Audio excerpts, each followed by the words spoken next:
Tech giants like Facebook, Amazon, Uber, and WeWork have all faced criticism for their workplace culture. Well, venture capitalist Ben Horowitz argues that many companies miss the mark when developing their culture. It's part of his new book, What You Do Is Who You Are: How to Create Your Business Culture. Horowitz was an investor in transformative startups like Airbnb, Instagram, Lyft, and Pinterest, and he joins us now. Ben, good morning. Good morning. So Thanks for having me. I think we should define culture, because you have an interesting way of saying, look, it's not dogs at work, it's not casual Friday, it's not a bunch of slogans on the wall. Yeah. So then what is it? Yeah, well, and it's not a set of beliefs, it's a set of actions. And so it's what people do when you're not looking and you're not there. So do they go home at 5 or do they go home at 8? Do they return that phone call that day or in a week?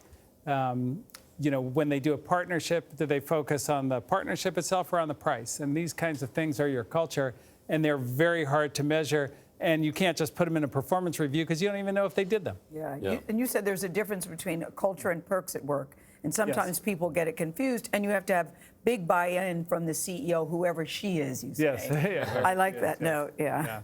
Yes, no, absolutely. But they won't just behave like the CEO. Yes. Like when you all come to work, you just don't say, oh, what would the CEO of CBS do? Yes. Right, like the culture has to be programmed, it has to be systematic. So as a leader, you can't just expect that people are going to do what you do. Mm-hmm. That doesn't happen. In the book, you remind us about Facebook's early motto, which was move fast and break things. Yes, which was very good at the time. At the time. Yeah. Well, that's one thing that happens. Companies grow, and in effect, you have to change in a way. No, absolutely. You have to change because, one, the world changes, as it has changed for Facebook. And then, like, your business needs change, and what you have to do changes. And because your culture is how you behave, your behavior needs to change, and your culture has to evolve. And often, you know, when you start a company, you can't anticipate all the things that you're going to need. Yeah, I like, too, what you talk about, Ben, about hiring practices. Mm-hmm. I found this very interesting. If people in power positions only hire people that look like them, that really does hurt the culture. And you had a really graphic example about one of your managers told you. Yeah, and it's not just so, like, when you're hiring people, generally your default is you hire you. Yes. You know, like, I know what I'm good at, I value it highly, I can test for it in an interview, Yes. it's great.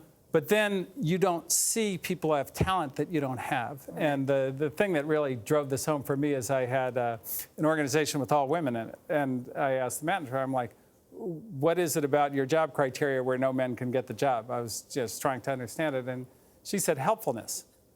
And I was like, snap. Yeah. You know, I don't know any helpful men. Yeah. It's crazy. But we were a services firm. Yeah. And like being able to anticipate somebody's needs, being able to be helpful was like a really critical thing we needed in the firm. But I can even see it. I was blind to that talent. Mm-hmm. So it actually takes work to see talent that you yourself don't have.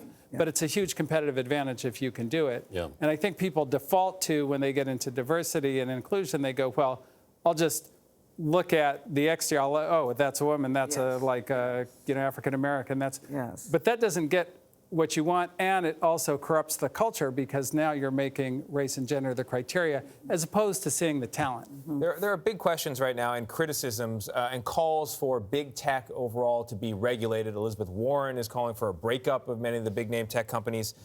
Is changing culture a way of kind of regulating from the inside?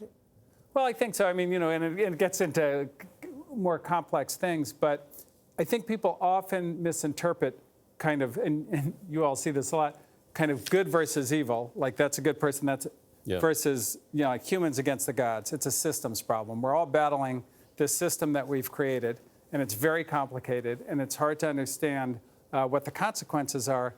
And so it takes work to reprogram it and correct it. And that's a lot of what culture is about. How do you get the system to where it does what you want it to do? So it's a good system, not an evil system. Right. But like if you go to like the intent of Jeff Bezos and Mark Zuckerberg, you've had them on, like none of these people have bad intent. They all have very good intentions. It's in the execution. But it's complex to get it right. And you know, particularly when you talk about like something with billions of people on it. Right. Ben Horowitz, thank you very much. Your book is good because he gives three different examples with Genghis Khan, Shaka Zahur, who was a gang leader in prison, and then Toussaint Louverture.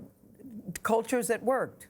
Yes, right, yes. Ben, Maybe you'll come back and do a podcast with me, Ben. Just throwing it out there. His new book is What You Do Is Who You Are, goes on sale tomorrow. We'll be right back.